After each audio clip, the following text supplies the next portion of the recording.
जैसे मैं जब आईपीएस बच्चे को देखता हूँ तो मुझे लगता है कि मेरे दिल की इच्छा पूरी है।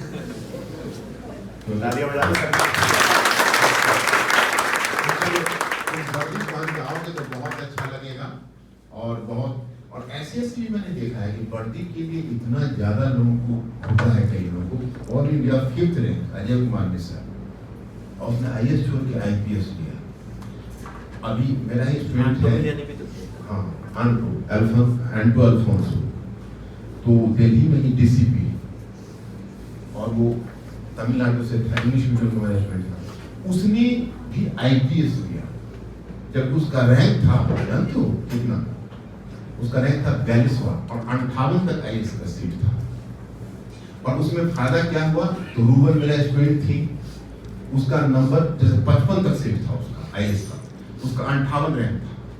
उस साल फर्स्ट रैंकर आईपीएस ले लिया, 17वां रैंकर आईपीएस ले लिया, और डिपेंड कर रहा था एंटो पर, इसने आईपीएस ले लिया तो रूबल आईआरएस से आईएएस हो गया। तो मतलब बड़ा फर्क पड़ गया। यही है, होता है। थोड़ा अपना एक्सपीरियंस बांटो, लोगों को थोड़ा मोटिवेट करो। इन लोगों के चेहरे पर कुछ समय तक पहले 12:12 हो रहा था, तो कुछ तो अब तो फसल आके मोटिवेट कर दिया है सर। अभी तो मोटिवेट लग रहा है सर, अभी तो सारे लोग। पहले तो सभी को धन्यवाद। मैं प्रदीप यादव, लास्ट ईयर मैं AIR 413 और मेरा IRMS में चयन हुआ था। इस साल 487 मेरी रैंक है, और प्रोबेबली मैं IPS में दूंगा। और सबसे बड़ी बात यह है कि दोनों चयन में अभी मार्कशीट नहीं आई है सर हिस्ट्री की, पर कभी भी देखना एक नंबर पे काफ़ी सारे लोग होते हैं। आपने देखा होगा एक ही नंबर पे 10-10 लोग होते हैं। मैं लास्ट ईयर भी आखिरी था, ठीक है, 399 से शुरू हो गई थी, वही बराबर नंबर, और मैं 413 था। इस बार भी 479 से शुरू हुआ है और मैं 487 हूँ। मैं इस बार भी आखिरी हूँ। पता क्यों आखिरी हूँ? वो आखिरी होता है कि आपके जीएस में नंबर कम है और ऑप्शनल में नंबर ज़्यादा है, ये वो प्रूफ है। तो लास्ट ईयर भी मेरे हिस्ट्री की वजह से ही मेरा सिलेक्शन हुआ था, और जब मार्कशीट आएगी इस बार तो मैं भेजूंगा सर को, क्योंकि अगर मैं अंतिम हूँ इसका मतलब यही है कि मैंने ऑप्शनल में नंबर ज़्यादा खींचे हैं, इसलिए मैं वहाँ पर। तो ये बताता है कि भाई ऑप्शनल आपको लिस्ट के अंदर भी कर सकता है और ऑप्शनल आपको लिस्ट के बाहर भी कर सकता है। ये मैं हिस्ट्री की महत्वता बता रहा हूँ, प्राथमिक चीज़। और ये मैं अपनी गलती भी गिना रहा हूँ कि भाई जीएस में थोड़ा और मेहनत कर लेते और नंबर आ जाते तो शायद और अच्छी चीज़ें हो जाती जीवन में। तो वो सारी चीज़ें, पहले ये मैं हर विषय की अपनी महत्वता है इस यूपीएससी की जर्नी में। इंटरव्यू की अपनी महत्वता है। कई बार आप 5-5 नंबर से, एक नंबर से जो स्थिति बनती है इंटरव्यू में, कौन आईएएस से आईपीएस हो जाए, कौन लिस्ट से बाहर हो जाए, इसका भी कोई मतलब कह नहीं सकते। तो आपको हर स्टेज पर, हर प्लेटफॉर्म पर, एसए हो, जीएस हो और ऑप्शनल हो, सारी चीज़ों को उतनी ही इंपॉर्टेंस देना है। क्या हिस्ट्री में को अच्छी लगने लगी थी सर से पढ़ के? मैं 2022 में पढ़ा हूँ, काफ़ी साल हो गए सर, अभी तो 4 साल हो गए। बट उस टाइम से क्या जो आंसर राइटिंग सीखी कि जो सर की इंटीग्रेटेड अप्रोच है और जो चीज़ों को जोड़ना है, वो चीज़ मैंने एक्चुअल में जीएस की कहीं कोचिंग तो की नहीं थी, तो वो ऑप्शनल की चीज़ों को जीएस में डाला मैंने। और अब तो सर चूँकि स्वयं ही खुद ही जीएस के फाउंडेशन भी चला रहे हैं, तो वो चीज़ बहुत बेटर है कि आम लोगों को भी उसको सीखने का मौका मिलेगा। वरना सर से सारी चीज़ें सीखना, सर का चिल्लाना, सर का वो गुस्सा करना, अरे तुम लोग इसको ऐसे जोड़ो, अरे इसको ऐसे कनेक्ट करो, क्लासी का युद्ध है वो एक क्रिकेट मैच की तरह था, उसको कुछ ऐसी चीज़ें लिखो कि मतलब एग्जामिनर भी यार आपको नंबर कैसे नहीं देगा। तो वो सारी चीज़ें होना, यहाँ से बैठ के सीखना और लगातार 2 बार उस चीज़ को क्वालिफाई करना, ये मेरे लिए गर्व की बात है, सर के लिए, मैम के लिए स्पेशली, तो इन सबके लिए बहुत गर्व की बात रही। और आप लोगों के लिए तो देखो ये समय जो है ना वो तैयारी का समय है। इस समय में ना जितनी अपनी बिल्डअप कर लोगे, जितना अपनी मेहनत कर लोगे, बाद में वही काम में आने वाली है। अब जैसे इस बार का जो मैंने अटेंड दिया वो यार, मैं तो ट्रेनिंग पे चला गया था, अपना फाउंडेशन कोर्स कर रहा था, और उन सब के बीच में अपना मेंस देना, फिर इंटरव्यू देना, तो बहुत हेक्टिक था। तो कुछ ऐसा इतना ज़्यादा अधिक प्रयास नहीं कर सके, पर वो क्या ना आपकी फाउंडेशन इतनी मजबूत हो जाए कि फिर आपको एक्स्ट्रा पढ़ने की कभी जरूरत ना पड़े, इन चीज़ों पर जरूर ध्यान देना है। तो ये जो मैंने पिछली बार भी बोला था जब यहाँ आया था कि 2 तरह की तैयारी होती है।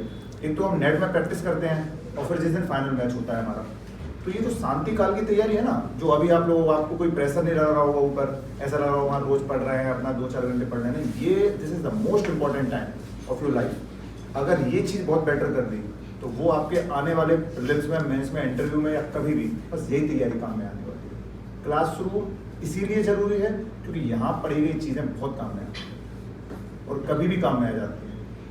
मैं हमेशा एक उदाहरण देता हूँ यहीं पढ़ने का कि 2022 के जब मैं प्रीलिम्स में बैठा था, सर ने कहानी सुनाई थी, जब वो हम लोग सोमनाथ वगैरह पढ़ते हैं हिस्ट्री में, कि जब सोमनाथ का उद्घाटन करने की बात हुई तो जब बोला गया नेहरू जी से कि उन्होंने ये बोल दिया था कि नहीं ये धर्मनिरपेक्षता के विपरीत होगा, पर राजेंद्र बाबू गए, उन्होंने उस चीज़ का और जाके मंदिर का उद्घाटन किया था।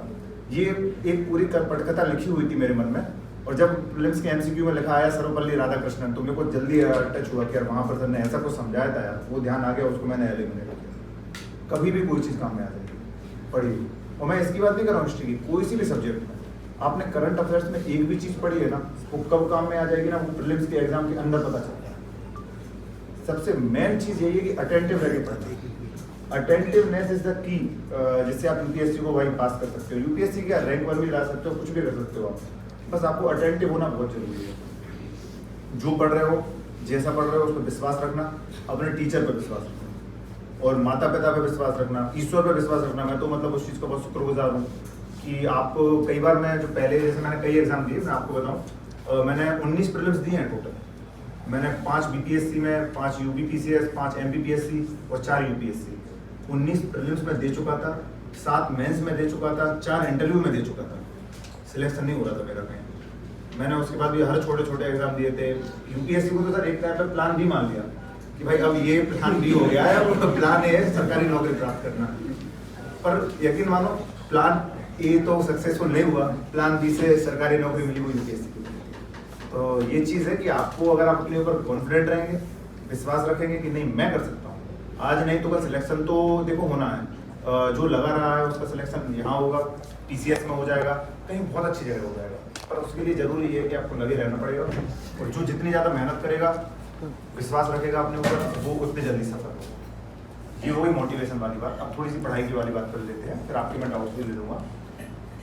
हिस्ट्री पढ़ने की जो तकनीक सर बताएंगे आपको वो तो ठीक है, थोड़ा सा जीएस की चीज़ें हमें जरूर ध्यान रखना है, कैसे करंट अफेयर्स का उसको यूज़ करना है। शायद आजकल सर ये प्रोग्राम चला रहे हैं जीएस को करंट अफेयर्स के साथ लेके चलना, जैसे अभी कोई ईरान का कुछ चीज़ें हो रही हैं उसको हमें कैसे जीएस में यूज़ करनी है, पॉलिटी में कोई सी भी चीज़ हो रही हो उसको हमें कैसे यूज़ करना है, इकोनॉमी की कैसी चीज़ हो रही है उसको कैसे यूज़ करना है। करंट अफेयर्स को अगर आप स्टैटिक के साथ यूज़ करेंगे, आपकी सफलता के चांस हमेशा बढ़ेंगे, क्योंकि हमेशा अभी तक क्या वही हम 4-5 चीज़ें रट के जाते हैं, वही हम 4-5 चीज़ें छाप के आ जाते हैं, मेंस में हमें उतने लेवल के मार्क्स मिलते हैं। सबसे बेटर ऑप्शन हमारे लिए यही होता है कि हम उसको करंट से जोड़ें, जितना हमने करंट से जोड़ा उतनी हमें फ़ायदा होगा। सेकेंडरी चीज़ ये है कि आंसर राइटिंग बराबर करनी है, आंसर लिखने में ना कभी पीछे नहीं हटना है। मतलब मेरा ये बताऊं कि ऐसा नहीं करना है कि रोज एक टेस्ट देना है 20-20 क्वेश्चन के, नहीं, एटलीस्ट 5 क्वेश्चन अपने मन में कीजिए, कोई भी 5 क्वेश्चन की पीवाईक्यू उठाओ, खुद लिखो, और मैं बता रहा हूँ खुद से बड़ा जो एनालिसिस करने वाला है ना वो कोई नहीं हो सकता। यहाँ पर भी मैथ्स के टाइम पे मैं टेस्ट लिखने आते थे हम लोग, तो चेक नहीं होते थे यहाँ पर। अब सर का ये था कि मैं खुद पढ़ाऊंगा, समझाऊंगा, फिर अपना मूल्यांकन खुद करूँ, क्योंकि आप जब तक अपने लिए क्रिटिकल नहीं होंगे, क्रिटिकल और थिंकिंग क्रिएचर सर हमेशा कहते हैं, तो जब तक आप वो क्रिटिकल एनालिसिस नहीं करोगे ना, सफलता मुश्किल है, क्योंकि कोई टीचर, कोई मेंटोर, कोई आपका एनालिसिस नहीं कर सकता जितना आप खुद अपना मूल्यांकन